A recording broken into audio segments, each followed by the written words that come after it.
Hey everybody, it's Rob from Flailthroughs. This is Gundam Battle Operation 2, and this is a guest video from Demolition Hound, one of a two-part series titled Old Does Not Mean Dead. And this is the RX-78-2 Gundam in real-type colors, using its beam rifle and saber. Gundam Hammer is usually pretty favored at this point because it is the unique melee weapon, of course. There are more things that should be able to use the Gundam Hammer, the ground type being one of them. But yeah, so far in the game, standard Gundam is the only thing that has it. But yeah, Beam Saber is still perfectly viable. Gundam has pretty good melee strength, has the standard Federation melee pattern because it's basically the standard from which the Federation derived its melee attacks. So, but yeah, it is still very solid. The rifle has gotten buffed a number of times over the years and now charges in, I think, a little over 2 seconds. And that was just kind of a weird snapback there. You know, the latency meant that Demo unfortunately missed his target and hit an ally, which just, you know, happens when the game is not telling you what it later decides are correct, you know, coordinates for everyone. Which, you know, latency, it is a thing. It is the thing sometimes in this game. But that is... Yep, and yeah, just nice quick snapshots with charging beam rifles are one of their big advantages, I feel. As you can see, Demo's getting uncharged shots for about 2,000, which is pretty good. And yeah, like I said, it charges very quickly these days. They have still not, I believe they have still not reduced the charge time on the Super Napalm version, so that still takes like 3-4 seconds to charge, so just be prepared for that difference if you want a really fancy grenade launcher.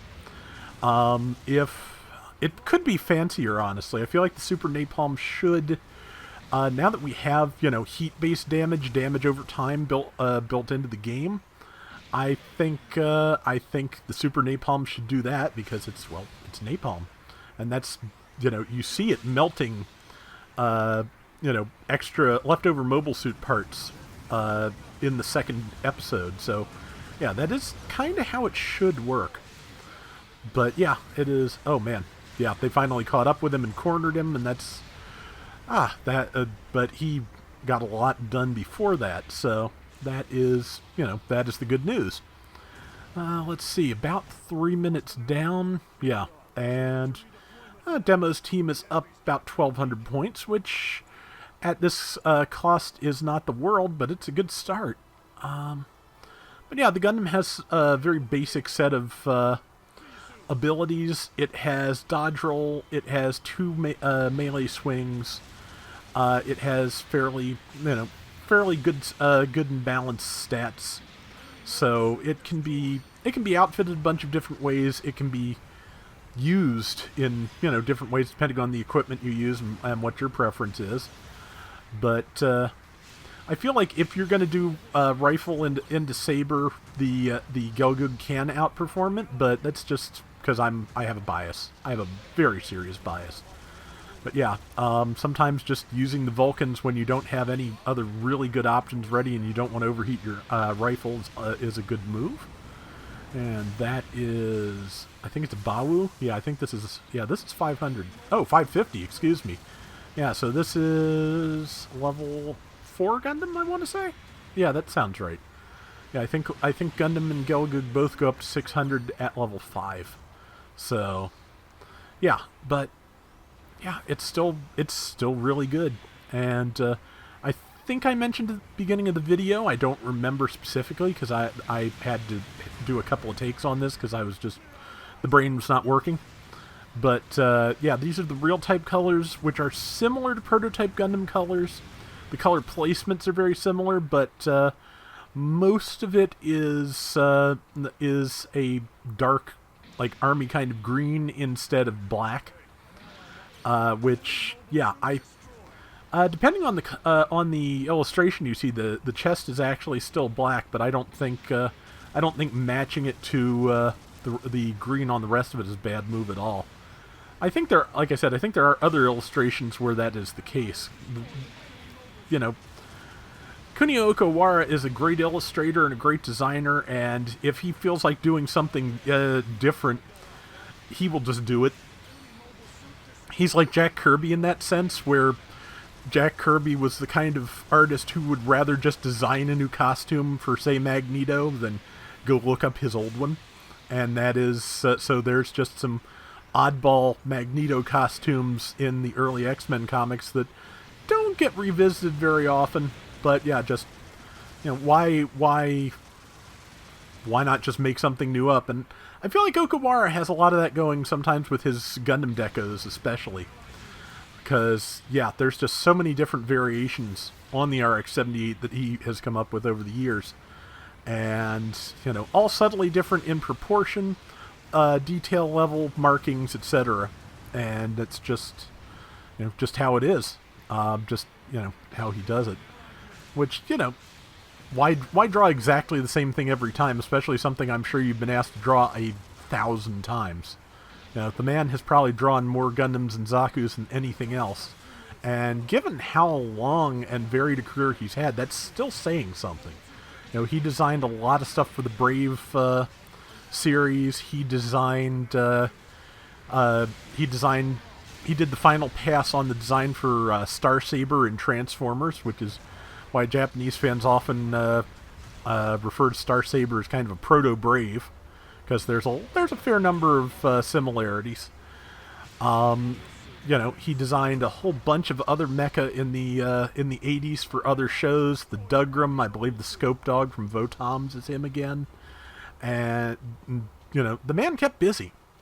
And so, yeah, but I'm still also relatively sure that out of all that, he has probably been asked to draw the Gundam and Zaku more than anything else in his life. So, but yeah, let's see. Demo's team is doing really well here. They have pretty well run away with it. They've got about a 5,000, 6,000 point lead going into, closer to 4 now. Okay, closer to 5 now. But matter of fact, it's exactly 5 now. But yeah, going into the last minute, they've got a good advantage. Super Gundam only tagged his shield, so he's in a good position there.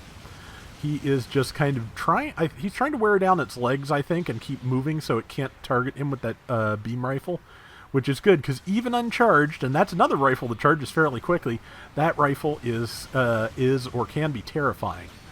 Now, kind of a bad spot, because, yeah, it's up on the hill trying to look for a good opening while somebody else is fighting him, so. But, okay, that was... I'm not sure what that was. It's the Crab Gelgoog is what that was. Yeah, and it just ripped through the Super Gundam, being as it is a raid. And let's see, GPO-3's on the ground. Demo also on the ground, because the Ball and Oak just rushed in and took a shot, but that happens, especially when you're low on health, the round's almost over, and you're trying to get as much done as you possibly can. But yeah, that was a good round. And, okay, yeah, he does have the chest as being dark gray, almost black. That's a good real-type color scheme right there. 160,000 damage, wow. Yeah, 6,900 points, so a little over a third. 11 kills and 2 deaths. Yeah, that was a great round. And yeah, that is what the Gundam can still do at 550. So thank you for that demo. Really appreciate it, because I'm still just kind of taking it easy, because I'm just getting easily frustrated lately. And so I'm trying to not spend too much time on GBO2, which I'm pretty sure I've described in the past as a frustration engine. So thank you once again for sending me guest rounds. It does make my life so much easier. And that is going to do it for today's Gundam Battle Operation 2. We'll be back soon with more. Till next time, everybody take care and have fun. Later!